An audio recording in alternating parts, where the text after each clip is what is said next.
অতিথি মুফতি আব্দুল মান্নান ওসমানী সাহেব, যিনি ইসলামী চিন্তাবিদ, মুফাসসিরে কুরআন, গুরুত্বপূর্ণ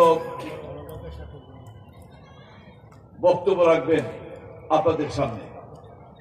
সম্মানিত অন্যান্য উলামায়ে কেরামগণ, উপস্থিত বিএনপির সম্মানিত ভারপ্রাপ্ত সভাপতি অ্যাডভোকেট আব্দুর রউফ, সাধারণ সম্পাদক খন্দকার সালাউদ্দিন আরিফ, যুগ্ম সম্পাদক খন্দকার আনোয়ার পারভেজ শাহ আলম, পৌর বিএনপির সাধারণ সম্পাদক এস এম মহসিন, ডাক্তার উজ্জ্বল সহ সম্মানিত অতিথিবৃন্দ, সম্মানিত ধর্মপ্রাণ উলামায়ে কেরামগণ, ধর্মপ্রাণ মমতাময়ী মা বোনেরা, আমি প্রথমে আল্লাহর দরবারে শুকরিয়া আদায় করছি।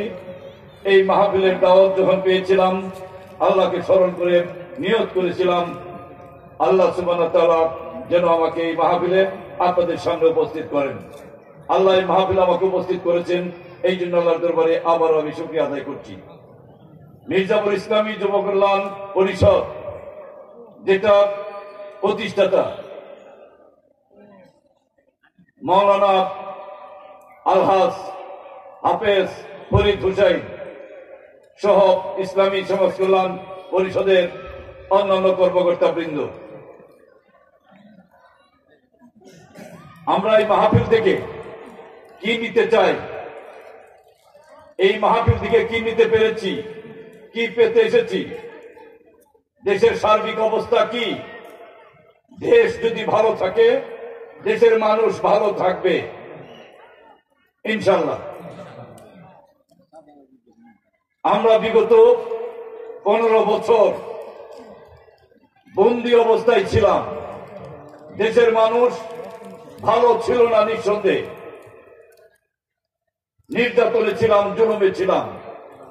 এইরকম অনেক ইসলামী মঞ্চে অনেক সম্মানিত মাওলানা সাহেবদের অপমান করা হয়েছে, মঞ্চের থেকে নামিয়ে দেওয়া হয়েছে। যারা করেছে, যারা মঞ্চের থেকে নামিয়ে দিয়েছে, তাদের নেতা বা তারা কোথায় আজকে?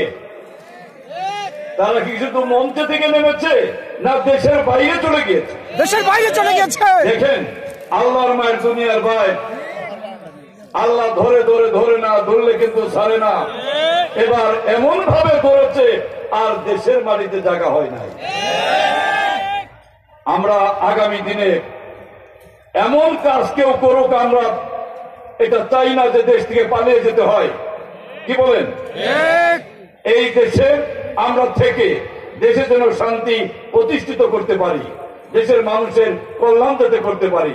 আমি মির্জাপুরের সন্তান, মির্জাপুরকে আমি ভালোবাসি, মির্জাপুরের মাটিতে আমার জন্ম। এই মির্জাপুরের মাটি আমার সঙ্গে কথা বলে, মির্জাপুরের মানুষ আমার সঙ্গে কথা বলে। আমি যতদিন বেঁচে আছি মির্জাপুরের মাটিতে মির্জাপুরের মানুষের অধিকার প্রতিষ্ঠা করার জন্য, মির্জাপুরকে আলোকিত করার জন্য আপনাদের দোয়া চাই, আপনাদের সহযোগিতা চাই। আগামী দিনে ভালো একটি নির্বাচন হবে, যে নির্বাচনের জন্য আমরা আন্দোলন করেছি, সংগ্রাম করেছি। এই আন্দোলন সংগ্রামে যারা নিহত হয়েছে তাদের আত্মার মাগফিরাত কামনা করি। আমরা কারো মৃত্যু দেখতে চাই না, আমরা শান্তি চাই। আমরা কোন ইসকনের নামে অশান্তি সৃষ্টি হোক, এটা আমরা দেখতে চাই না বাংলাদেশে। বাংলাদেশে ইসকনের নামে যদি আবার বাংলাদেশকে উত্তপ্ত করা হয়, নিশ্চয়ই বাংলাদেশের মানুষ আবার জেগে উঠবে। আমরা অনেক ভাবে লাঞ্ছিত হয়েছি। এই পবিত্র ইসলামী জলসা অপবিত্র করেছে যারা, তারা কিন্তু আজকে দেশে নাই। আবারও বললাম, আমরা যারা রাজনীতি করি, আমরা যারা সমাজে কর্মকাণ্ড করি, আমরা যারা ব্যবসা করি, এই মির্জাপুরে যারা আছেন, আমাদের সবাইকে আপনারা চিনেন, জানেন। আমার কর্মকাণ্ড আপনারা চিনেন, জানেন। আমার কর্মকাণ্ড মির্জাপুরকে নিয়ে, মির্জাপুরের মানুষকে নিয়ে। আগামী দিনে আপনাদের পাশে থেকে আমি যেন মির্জাপুরকে আলোকিত করতে পারি, আপনাদের অধিকার যাতে প্রতিষ্ঠিত করতে পারি, এই জন্য আমি দোয়া চাই। আমার মা বাবা দুনিয়ায় নাই, যে মা বাবার মাধ্যমে